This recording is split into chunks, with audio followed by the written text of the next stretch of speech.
Remember the Avon lady? Every neighbourhood had one.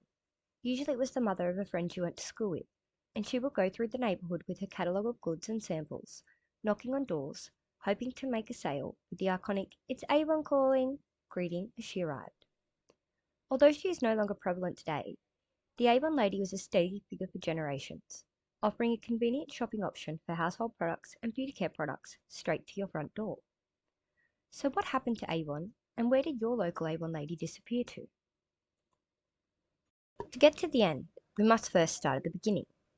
Avon was the brainchild of a door-to-door book salesman named David H. McConnell in America, 1986.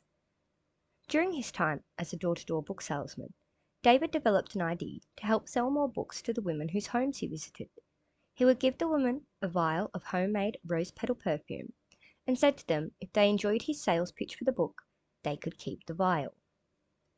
David noticed that the women seemed more interested in the perfume than the books he was selling, and soon ditched selling books and began selling perfumes instead. He created a company that he and his business partner called the Californian Perfume Company, even though the company was not based in California, but instead was in New York. This was due to the fact that David and his business partner knew California was renowned for its floral abundance and thought the name would be more fitting and appealing to customers in relation to perfume. Although the idea had merit, David had a roadblock with getting women he visited to trust him. It was at this moment he realized he needed to employ a lady to help him build a trusting rapport with the women and sell his perfume on his behalf. Paris Foster Eames Albee, also known as Mrs. P.F.E. Albee, was the woman David employed. Persis jumped at the opportunity. Her husband, who was a lawyer, had recently been convicted of embezzlement and she was at risk of losing her house to the bank. Persis loved the job and built a trusting relationship with the women, and David's company was making a lot of money from the perfume sales. Together the pair came up with the idea to start selling more than just perfume, and eventually began selling products they knew women would need and use, ranging from toothpaste and brushes through to carpet cleaner and mending cement.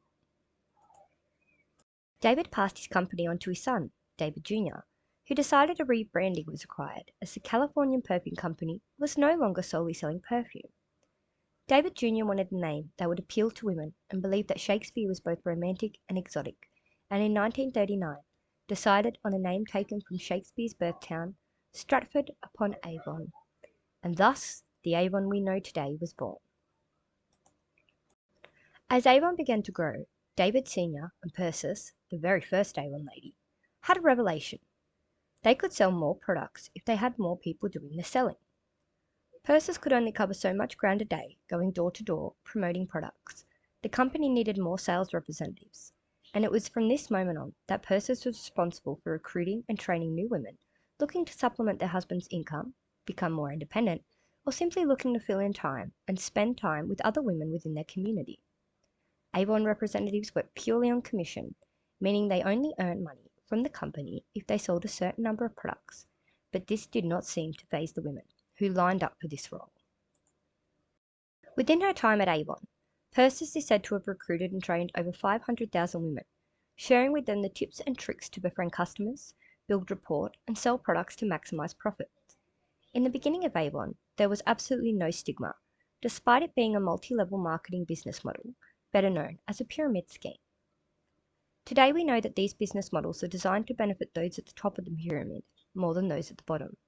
But in the early days, Avon was seen as a great opportunity for women to make some extra money, and it was embraced into communities across America, and soon across many other countries, including Australia, and over time, the Avon representatives were affectionately called Avon ladies. Avon hit Aussie shores in 1963, and from that point on, it became a normal part of Australian life for Avon catalogues to be in the mailbox or on the kitchen counter, or to come home and see the local Avon lady sitting in your lounge room with your mum, testing samples and browsing products while having a cup of tea or a chat. For generations, Avon was a huge part of Aussie working class family culture. You would find Avon branded items all throughout the home, items that are burnt into many Aussie memories, such as Skin So Soft, Anu, Cool Confidence, and Glimmer Sticks.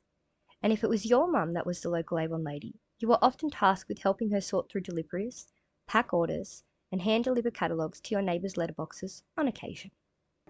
For some women, it was their first job. For some, a way to kill time while the kids were at school. And for others, the stepping stones to become an accomplished team member and saleswoman. As Avon operated as a multi-level marketing business model and paid sales representatives commission rates instead of a weekly wage or annual salary, the goal for the reps were to climb the ladder or ascend the pyramid, to work their way up the ranks from new representatives, active representatives, leaders or senior representatives, to the top as an executive representative. And to do this, they needed to make plenty of sales and in return, profits. Avon, like most MLM businesses, offered rewards and incentives for their reps to join and work hard to sell their products. To start with Avon as a sales rep, or Avon lady, you first needed to purchase catalogues, samples, and a small range of Avon's top-selling products to have on hand for customers. Also, you needed to have a positive, friendly attitude and deep passion for sales. Despite the fact you may no longer be wandering door to door, stocked with samples and catalogues, jovially shouting, "It's Avon calling!" the Avon lady still exists, with Avon having over 6.4 million representatives globally, but sadly no longer in Australia. In 2014, Avon's global sales had continued to fall for the fifth year in a row, and in 2016, Avon separated from its American, Canadian, and Puerto Rico businesses, and as part of a 3-year plan, Avon's headquarters were moved to London in the UK.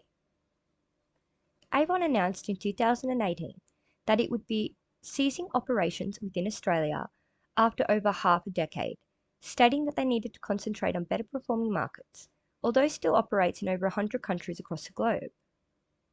In 2020, Avon boasted a mega $9.1 million in sales worldwide, and it is ranked as the 14th largest beauty company and the second largest multi-level market company globally. Brazil currently is the company's largest market, and although Avon did begin operating in China in 1990, direct sales became banned within China in 1998, forcing Avon to sell products via beauty boutiques. In 2001, this ban was lifted, and in 2006, Avon was allowed to legally sell their products directly once again in China. In January of 2021, Avon changed their name to the Avon Company, and in 2023 announced that they would be bringing Avon to the UK for the first time in history. Although Avon has become a distant memory for some, many Aussies remember the golden days of Avon, and when every suburb had at least one Avon lady, and when everybody's dad smelt like black suede. The decision to close down operations within Australia resulted in the loss of 220 jobs and over 21,000 sales representatives, marking the end of an era for Australians, and the iconic Avon lady disappeared from Aussie lounge rooms and front porches forever.